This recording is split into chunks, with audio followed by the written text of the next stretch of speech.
next thing, still in that vein of stewardship, people have a lot of time on their hands right now. Many folks do. And that's creating so many different circumstances. You mentioned Sunday night, where so many folks are spending so much more time at home with their families, and sometimes that's creating tension in unbelievers. There's so many different things happening with that. And Sunday night you spoke specifically to believing couples and what that ought to look like. But that's showing itself in other ways in the home too, especially towards kids.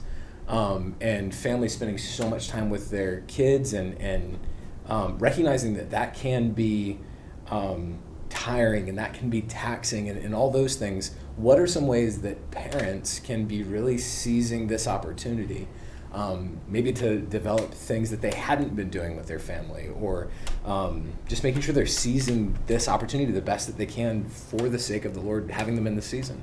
Yeah. I'm going to answer this in two different ways. The initial thing that I would say is, this is the beauty of the gospel, right? And here's what I mean by that. This whole idea of a social gospel or social demands upon the church or social justice or all the other things that are given, it's constantly looking for these answers on how to fix. Mm-hmm. How do we fix this situation? How do we fix this? And what I think it misses is the recognition that answer has been given. Ransom, I was an impatient, selfish, self-righteous man with every facet of my life until the Lord saved me. Upon salvation and regeneration, this new birth, this new creation that 2 Corinthians 5 is so clear on, I now have victory over that sin. And so there is a means whereby I, because of my salvation, because of the gospel, will grow in respect to those things through this. So let me begin with that and just say, number one, what a sad commentary on the state of our culture that the idea of time with families and those things is creating such a burden upon our culture. Now, I don't want to short circuit that and say, is it tiring to be a parent? Oh my goodness, beyond measure. Is it difficult to biblically honor the Lord in your marriage and in the relationships of your home and those things? Absolutely, it is. But it's also joyful. And that was kind of the point of my message on Sunday night is recognizing the joy that is set before us. There are things that we endure. The reality of two sinners being thrust into the situation of marriage and all that comes with it is a situation that surely does create conflict. Let's be real and recognize that. But we've also been given clarity in that. What do we do with that conflict? We redeem it. We forgive as Christ has forgiven us. We lead, we submit, we respect, we adore and cherish and nurture and all those things. That's what makes this function. So I want to begin with that and just say with all clarity, if you're a believer, what a blessed privilege in the accomplishment of your salvation. It has given you victory over these areas of sin. It will give you strength. We're in times when we need more grace. We're told to go boldly before His throne of grace in our hour of need, that He will give us more grace in those times. There is some uniqueness to this, certainly. There is some rescheduling, this is not what I wanted to be doing today. I want to be at work, or I want to be this. Certainly there are those frustrations, but in the same way that those frustrations used to be the identifier of who I was. Through the gospel, I have a new identity. And my identity now is Christ. And He certainly has given both commands and example in how it is that we're to handle adversity, frustration, difficulty in those things. So I want to begin with that on just the absolutely biblical basis of, because of the gospel, our families are the greatest blessing ever. Because of the gospel, our marriages are the greatest gift we experience temporarily here in this life. Because of the gospel, I can be a husband who loves and leads my wife in my home. Because of the gospel, my wife can be a wife who submits and respects within our home. So First thing that I would point our folks to, remember the gospel. Remember the work that it has accomplished in our hearts. It is sufficient to the overcoming of frustration, temperament, the sinful, residual, ongoing realities of our flesh that the Lord has given us. I love that it says in Philippians chapter 4, when Paul speaks on contentment, and he gives with clarity, for I can do all things through Christ who strengthens me.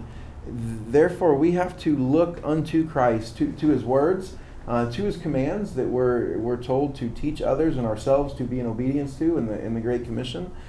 Look to Christ for your home life. Look to Christ for the struggles with temperament that our flesh brings up in situations that are not ideal or as we have come to expect or come to look forward to or those things. Now, on a more just practical level, I would say this: recognize the Lord's sovereignty in this. If you do not, what will happen is you will sit in your home and all you will do is think about what you can't be doing. And all you will do is you will see this in a negative light. And I'm encouraging all we who are believers to see this in a positive light, to see the opportunities that come with this season, opportunities to grow more faithfully in the maintenances of our marriages, in the maintenances of our homes, and other things, opportunities to, how many times has someone said to me, I know I should read the Bible more, I just don't have time. Guess what, brothers and sisters? You have time. I know I should pray more, but I'm so exhausted at night I fall asleep.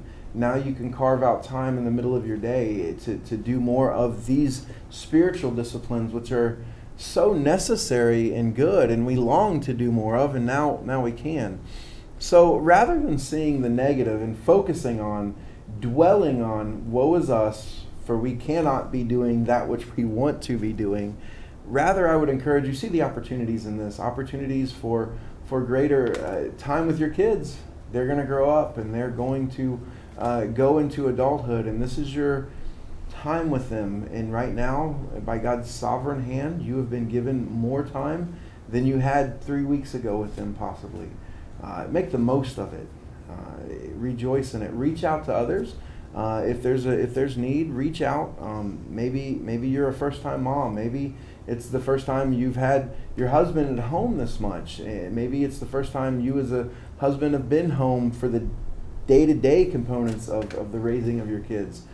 Feel free to reach out to some of the older men, to some who maybe have raised their kids, or maybe you suddenly have 3 and someone else has 4. You can reach out to them and see. So I encourage you, use the one another's, use the Titus 2 realities and the commands that are given, the resources that are given. So I hope that's helpful. There's both a practical view, the theological view is this: God has saved you unto eternal life. He has made you a new creation. The old man is crucified with Christ, and the new man lives through Christ to the accomplishment of all that Christ has given us. And so focus upon Christ, his commands and his example as given in his word for the right viewpoint of this, and then in the practice of it, turn your mind from seeing that which is lacking to seeing that which you are now able to do, and then creatively finding ways to do that. And if you suffer from not having the creativity but simply the desire, reach out to others and say, hey, what can I do with my children at this age? What are you doing, and what are some ways that I can redeem this time more fully? So hopefully those 2 basic foundations will be helpful to our families. Yeah.